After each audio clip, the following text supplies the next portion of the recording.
Hi, I'm Jordan, and you're watching Lamb Chop's Chop Shop. Today,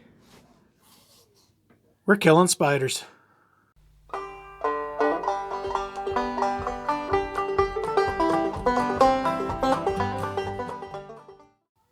Let's take a look at what we're getting into today.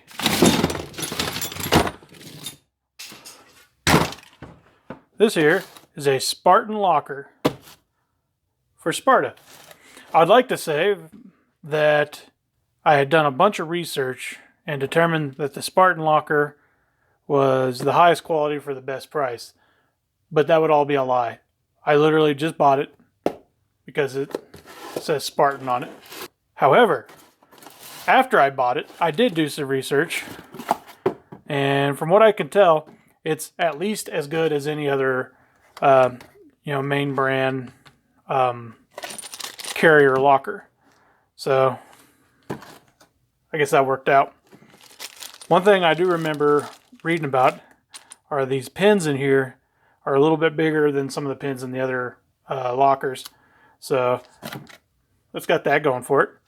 It's kind of neat. It does come with a new bolt with red thread locker already on it, so I don't have to worry about that. It's heavier than it looks. One thing I did like about the Spartan Locker is it actually comes with a brand new hardened cross pin. I know some of the other lockers don't come with that. Matter of fact, I'm not sure how many of the other ones do come with it. But I picked this up for under $300, so I can't be mad at that. It's definitely got some weight to it. And if there's one thing I've learned from Jurassic Park, if it's heavy, that means it's expensive. Comes with a booklet, tells you how to put it in, so that's good. One thing I was a little disappointed about is it didn't come with any stickers. I kind of like collecting stickers. You know, I put them on my toolbox, or if it's a nice enough sticker, I'll even put it on the window of my vehicle. I mean, a sticker can't cost that much. I could be wrong, but I believe Spartan Lockers are made by the same company that owns Yukon gear. And I know Yukon gear is a quality gear set, so I really don't think I've got anything to worry about. Especially, at least right now, I've only got a 31-inch tire on my truck. And that's probably all it'll have in the near future. And I'm not out there rock crawling, so I don't foresee having any issues with this. I believe these carrier lockers are normally good up to about a 35-inch tire with, light to moderate off-roading use. If you start going bigger than that, or if you start going out there and just rock bouncing, then yeah, you're probably going to grenade one of these pretty quick. Cool. Let's go put it on. Alright, so at this point, I've got the back of the truck jacked up with jack stands underneath the axle. You can see that there. I got that, and also the same thing on the other side. But you want it to where you can turn the rear wheels, because inside of here, you'll have to turn this to get the opening in the carrier exactly where you want it. Also, at the front, I've got the front tire blocked so the vehicle doesn't roll away. Let's take this cover off so I can access the rear differential here. So this bolt here, I'm not going to take it out all the way. I'm going to unthread it most of the way, but I'm going to leave it in there. The rest of these I'll take out. Then I'll probably take this one out last. Go ahead and just get them all loosened up here. Just in case you were curious, I'm using a 1/2-inch socket here. You can also use a 13, but the 1/2-inch, for me at least, fit a little tighter than the 13. If ever you're not sure what ratio the rear end is on your vehicle, if it still has the original tag on it, you can take a look at it and it'll give you some information. Like I can tell by this 3 and 5.5 means I have a 355 rear end. So as long as this hasn't been changed and for some reason they put the original tag back on, I believe that should be true. Alright, so this point here, I still have this bolt here and this one here. I'm going to leave these in here, but I'm going to loosen them up. This one I'm not loosen up as much as the one on the bottom, but it is loose. And now when I've got a pretty decent little gap there, that way when I crack this open, the whole thing doesn't just fall off. I can crack it open and let it drain.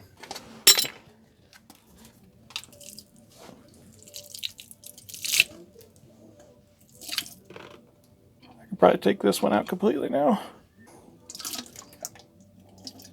Ah, differential fluid. Kind of smells like diarrhea.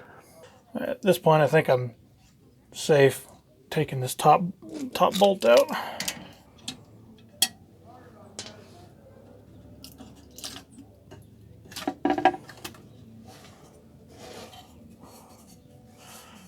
Yeah. So I'm going to take this. I'm going to clean off this old gasket on here.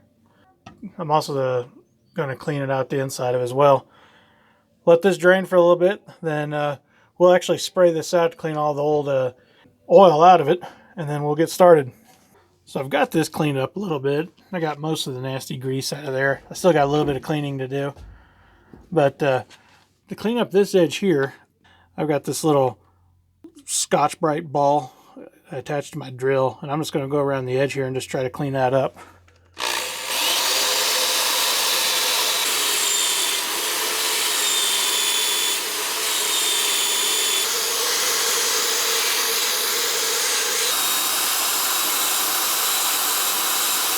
There we go, that ought to be clean enough for a new gasket.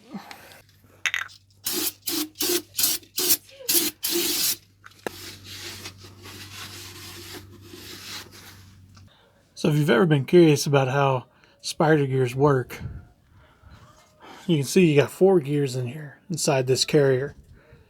And what happens is when you're driving and you go around a turn, the inside wheel turns slower than the outside wheel because the outside wheel actually has to go a further distance.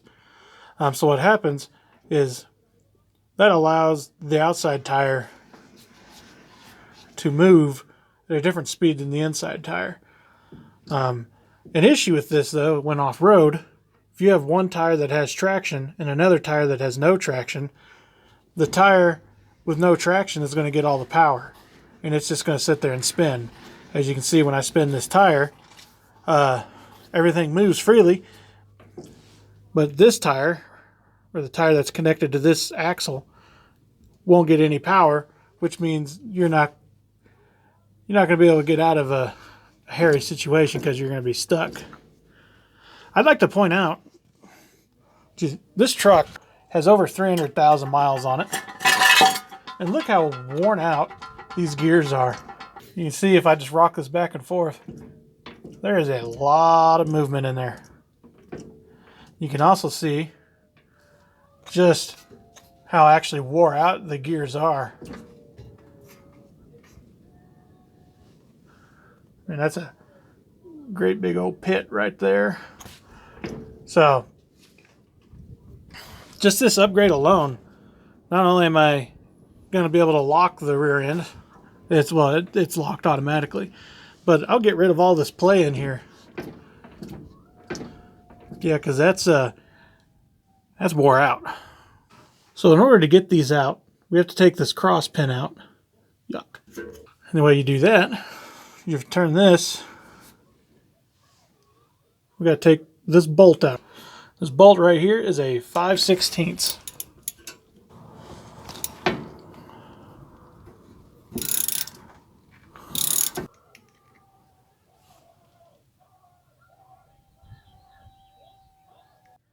It looks like that might be broke off. That might be a problem. Well, shit. Well, it's now tomorrow. That whole process sucked. I did get the pin out. I didn't film it because it was a process. I had to cut it out, pretty much what I did. There's a better way to do it than what I did, and I wouldn't recommend doing it the way that I did. Apparently, the pin that's in those is notorious for breaking whenever you try to screw them out. So Yukon makes a kit that allows you to get that pin out without having to cut up the carrier and stuff like I did on mine. So I think if you're going to do this on your vehicle, it's probably better if you go ahead and buy that kit before you even ever have it taken apart. That way you have it. Especially if the vehicle you're working on is your daily driver or one that you need to have. That way you don't have it apart and then you're waiting on tools to show up in the mail. But I'll take you down and I'll show you what I had to do to get mine out. But I need to warn you now. It's not pretty. It's not pretty at all. But I got it. So I've actually kind of started pulling this out already. But if you're squeamish, look away. I really had to chop up the end of that to get it out.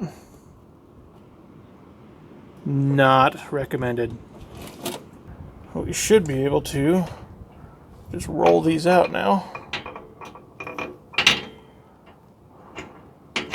Oh, right in the goo. Boop. These poor things have seen some stuff, that's for sure. Should be able to just push this in a little bit. Take this C-clip out. Same thing with the other side.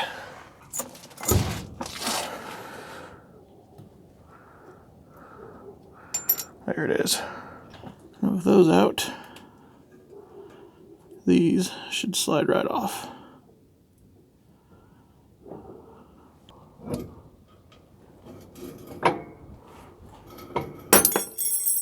Whoops.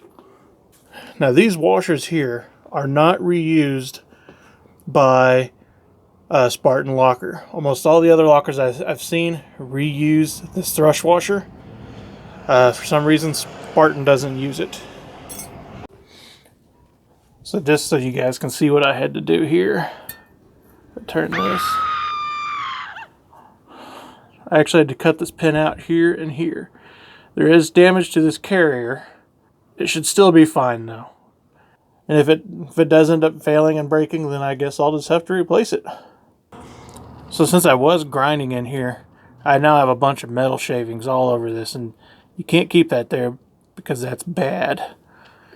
So, got some brake parts cleaner. I should own stock in this stuff. I'm just going to rinse this out really good.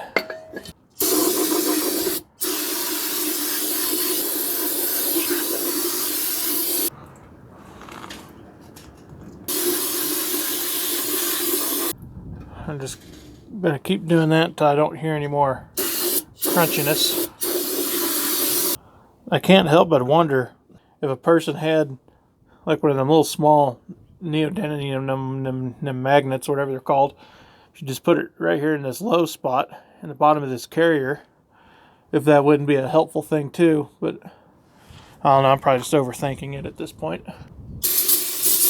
Plus, I don't have one of those magnets anyway. Yep, that's gone. Alright, so according to the instructions that come with the kit, the first thing we're supposed to do is put the springs in these little pins, put the pins in the hole, and then they got these little wires that go in here to hold everything down. So I figured we'd do that here in the garage, where it's a little cleaner.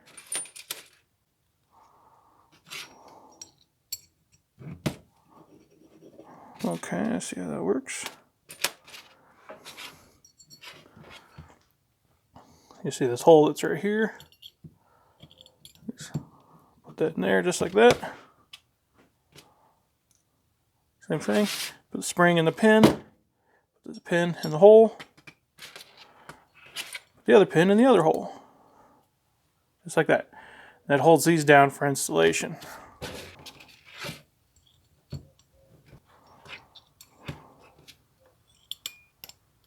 Cool.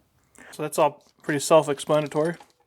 Oh man, thank God the kit came with a new one of these, huh? And a new cross-section pin. I'd have been screwed. So I guess once you get to this point, you push these over. There we go. so you can get it installed. There we go. Cool. That should allow us to actually get it installed inside the carrier. Alright, once we're back and we got the pins in here, according to the directions, it's time to put these, the actual drivers themselves, into the carrier.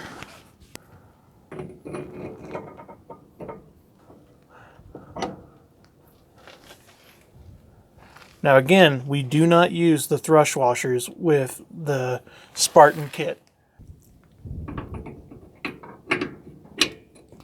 So once you get these two outer drivers in, this is the point where you reinstall your C-clips.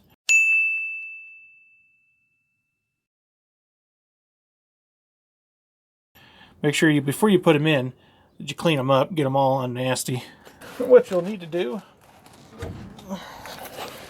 is have that pushed in. Just slide her on in there, boop. And then you can push the axle back out, and that'll kind of hold it in there while you finish the rest of the process. And in these inner drivers, there's this spacer that goes in there. The spacer has to go like this. You see you got the teeth on this end, and you have the open end here. You have an open end, closed end. The open end has to go towards the teeth. You'll notice that these teeth have a bevel here and here. Those flat spots are so you can actually slip it into the carrier. Once you have one C-clip installed, go ahead and slide this in here, and then you install the next one. And it's okay to leave the C-clip off of this one for now, because this has this channel cut in it, and we can get it installed with that.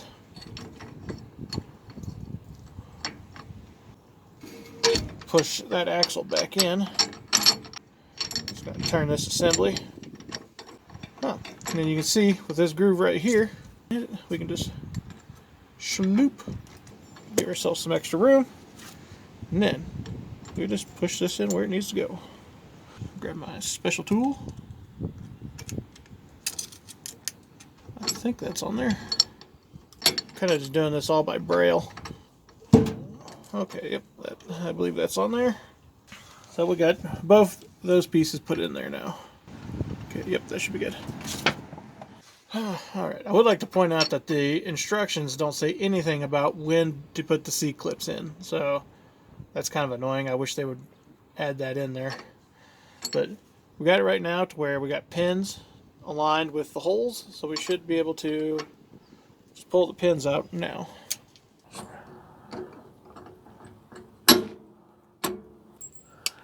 There's one. There we go.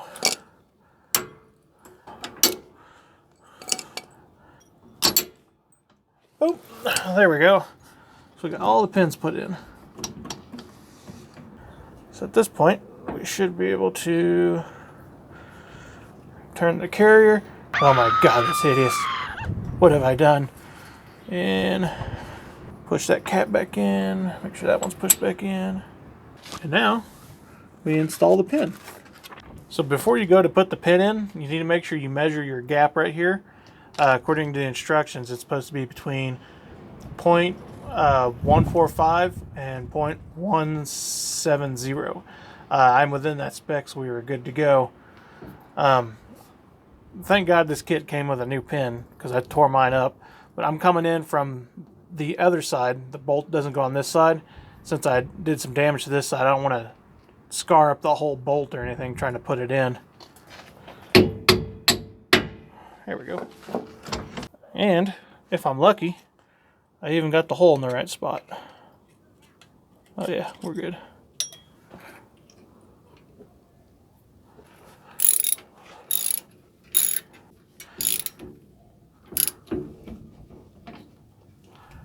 Well, it's in now. Well, let's get the cover put back on and start putting some fluid in it. So I'm just going to be using some Permatex Ultra Black gasket maker.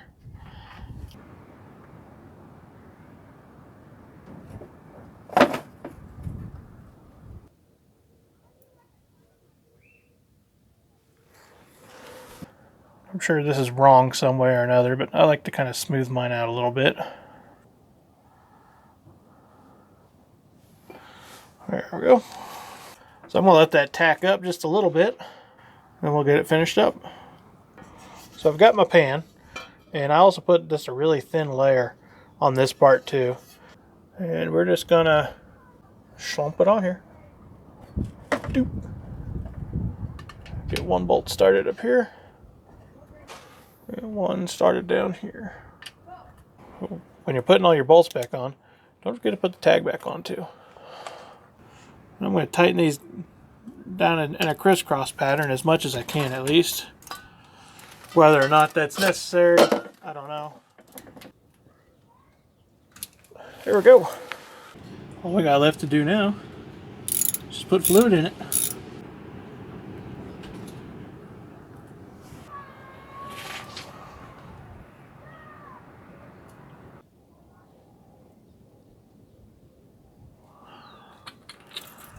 There we go.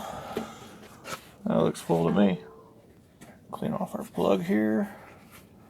Clean out our hole.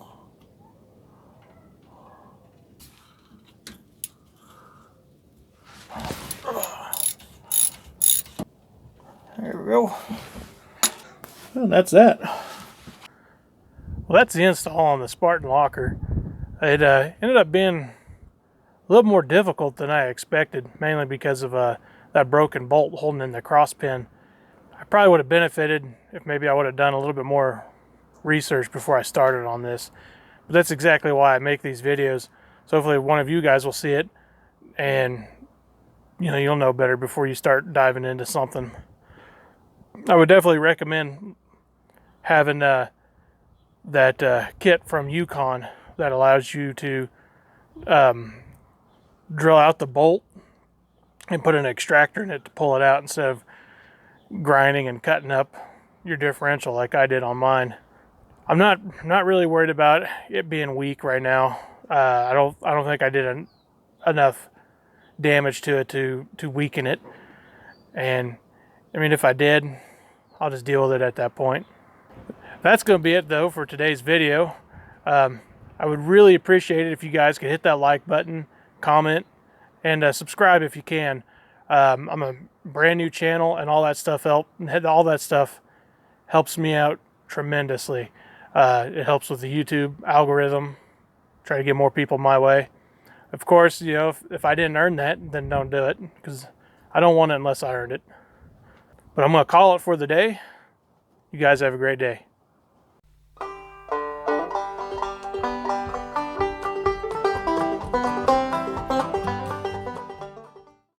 My poor old truck ought to be quite a bit more